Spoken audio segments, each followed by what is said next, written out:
Hello guys, welcome to my channel. If you are a returning viewer or subscriber, welcome back. If you're a viewer, I hope you subscribe. Please subscribe to my channel. Today I want to talk about ways in which I romanticize my life. The dictionary describes romanticize as deal with or describe in an idealized or an unrealistic fashion, or make something seem better or more appealing than it really is. Life, life is life. It is upside down on some days, and sometimes it's going well, and sometimes you just want to make it look or feel better than it really is.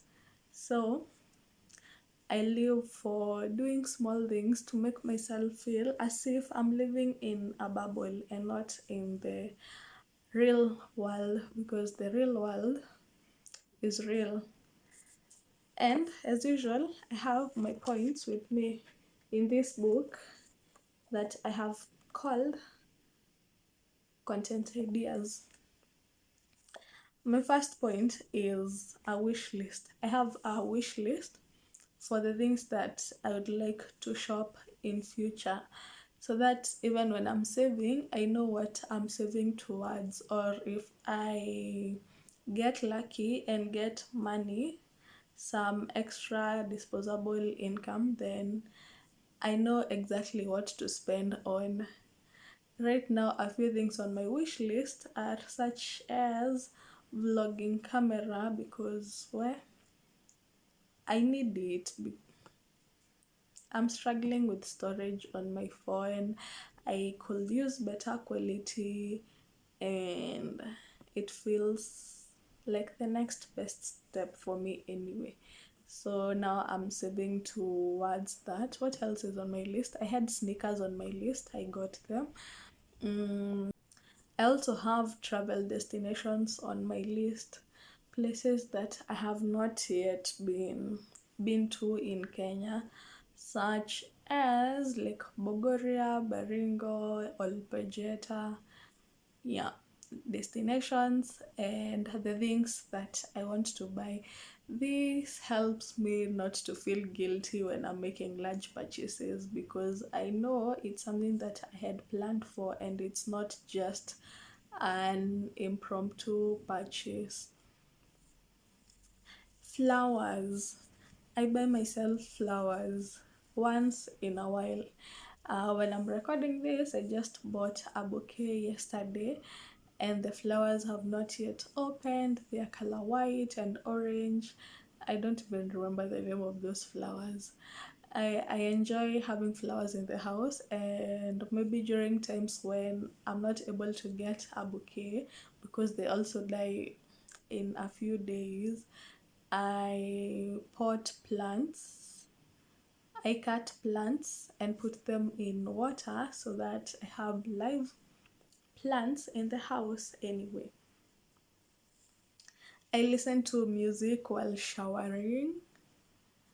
Uh, it's nice to have something playing in the background. The downside with that is that I listen on YouTube unless it's live stream, and live stream then it means you just have to pick whatever live stream is playing. But with YouTube, then it keeps bringing ads, and you can't get, unless I get into the show with the phone, I can't get out to skip the ad. And sometimes the ads are super long, or the music pauses and now you just left without music. But I listened to a channel on YouTube, and they were talking about having quiet moments, like spending time alone without any distraction. You're by yourself and you're not listening to any external thing playing, you're not listening to anything in the background. Right now, I'm trying to sometimes get into the shower without any music playing so that I can just be with my thoughts. It's a challenge because thoughts can be loud sometimes. Working out, my goal is usually to work out 3 times in a week, in a good week, 4 times. I think I've managed 4 times, like twice. Most times I just get to 3 times in a week, which is good because and on the days that I'm not working out and I'm outside of the house, I walk a lot, running errands. I get up to 10,000 steps. Meditating, I try to combine meditating with working out. So on days when I'm doing workouts that I lay down on a mat, then after the workout, I do a 10 minutes guided meditation. It's not easy tuning into that space where you're not being distracted, but at the end of it I find myself more calmer than I was before the meditation. So I think it's doing something, plus the more I do it, then the more I become good at it. Journaling, there's a time I was journaling every day. I don't know I was doing that. Right now I'm just able to journal on Sundays once a week. Sometimes I don't have much to write, sometimes I have a lot to write, but even during the week when my thoughts get overwhelming or I feel like I need an outlet, I journal. I don't have, like, it's not strictly on Sundays. I can journal anytime I feel I need an outlet.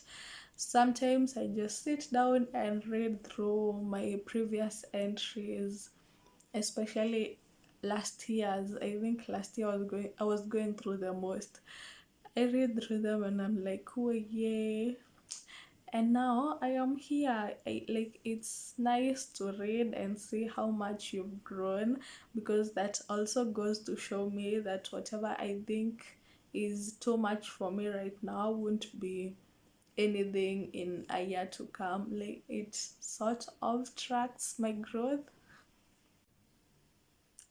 I think I romanticize my life in my decision making.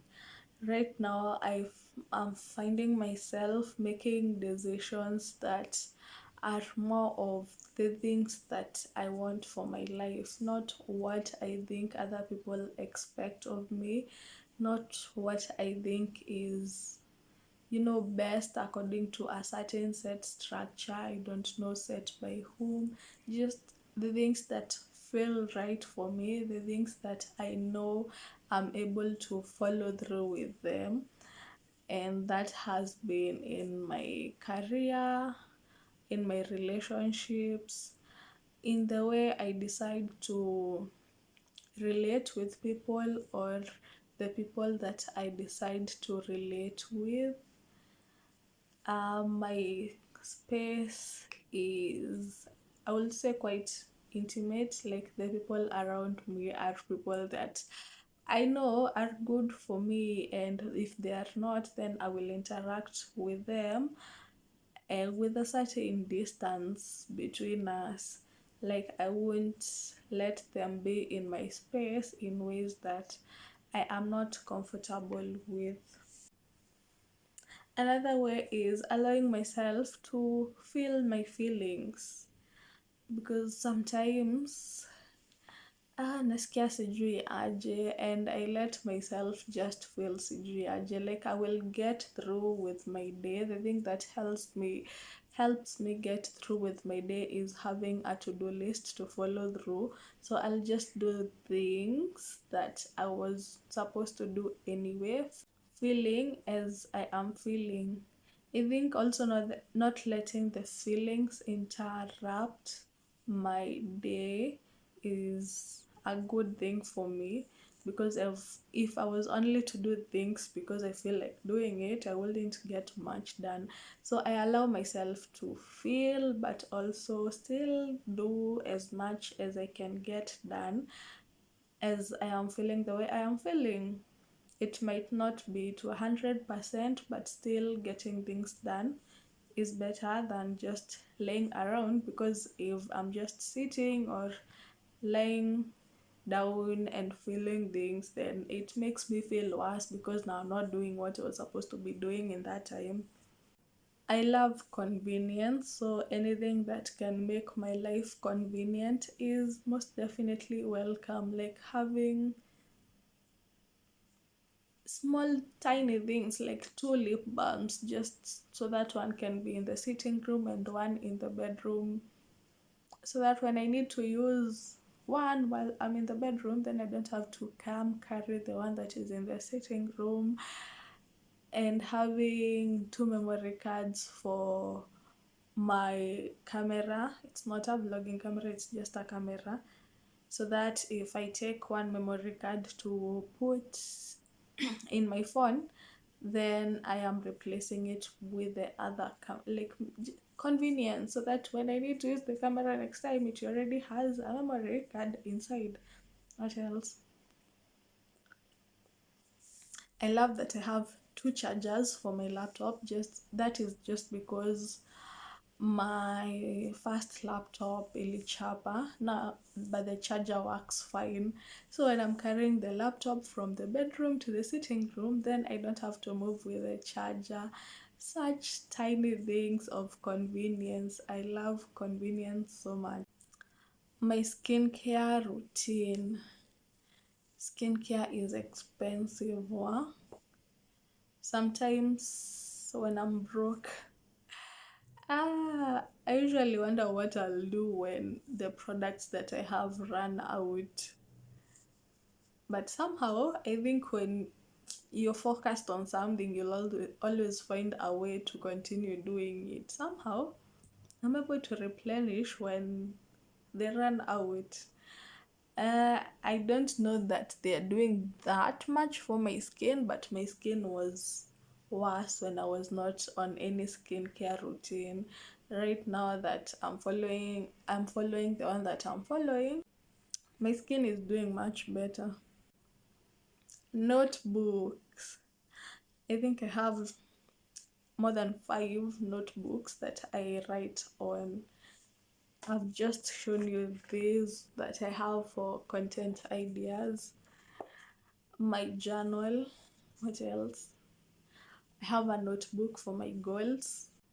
I have many notebooks, so that when I feel my thoughts, like I'm having an overload of thoughts, I just use the notebooks as an outlet. I like writing things down, and after I've written down something, it helps ease my mind. Sometimes I just feel like my thoughts are all over, I'm getting ideas, and if I don't write them down, then I'm going to forget them. So, as much as I have physical notebooks, I also write things a lot on my notepad, but eventually transfer them to the notebooks. But just in case I'm not around a notebook, then I'll write it down on my notepad, so that on my phone's notepad, so that I don't forget. I like getting small, cute, nice things such as colorful sticky notes and highlighter pens and gel pens and nice smelling candles. Sometimes I buy candles and then I use them once or twice, and then it's 6 months and I've not lit the candle again. I remember there's a time I bought a whole collection of essential oils. I think I just didn't know what to do with them. They dried up for some reason. Do those oils dry up? I went to check the bottles and they were all empty, and there were like 7.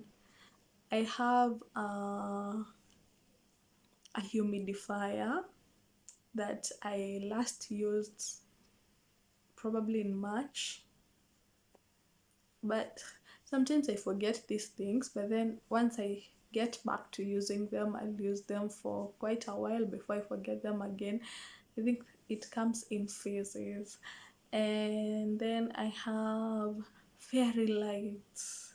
My friend says that I have Christmas lights that I never take out.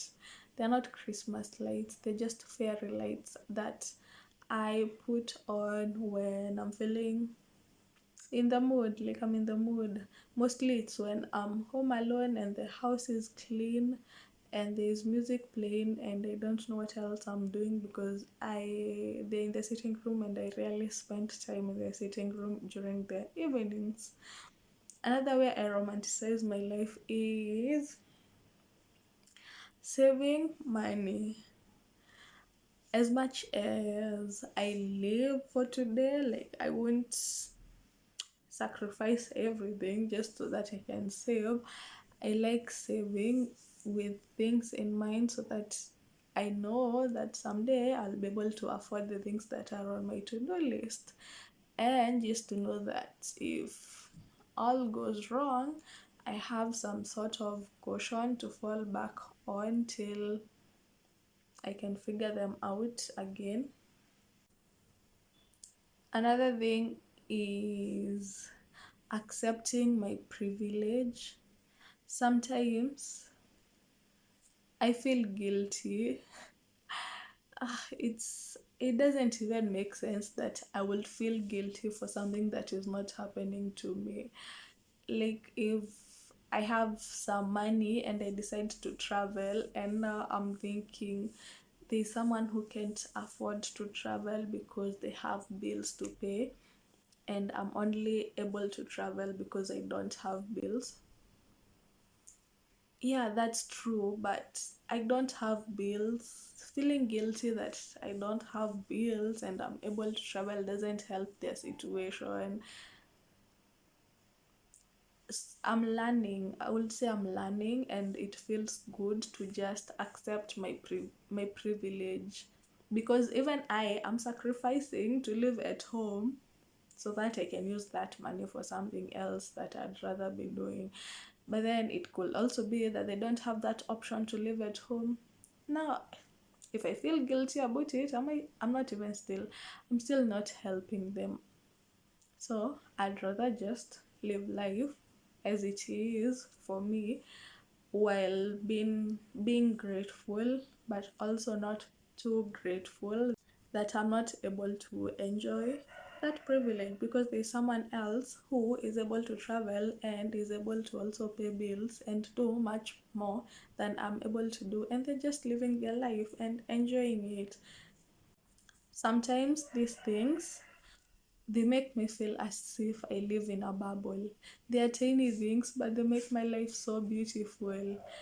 When I'm enjoying, okay, on the days where I'm lighting my fairy lights and my humidifier is on, I'm usually like, hey, is this real life? But then I don't usually think about it when life is upside down. When I'm running errands and my mind has just given up, but my body has to continue with everything that needs to be done. It's nice to set time apart to just relax and enjoy the beautiful things because you deserve them, I deserve them. We have worked for these things. You can share with me other, the things that you do to romanticize your life in the comment section, or if there are things that you have in common, let me know. Thank you for watching this one. See you on the next one. Bye.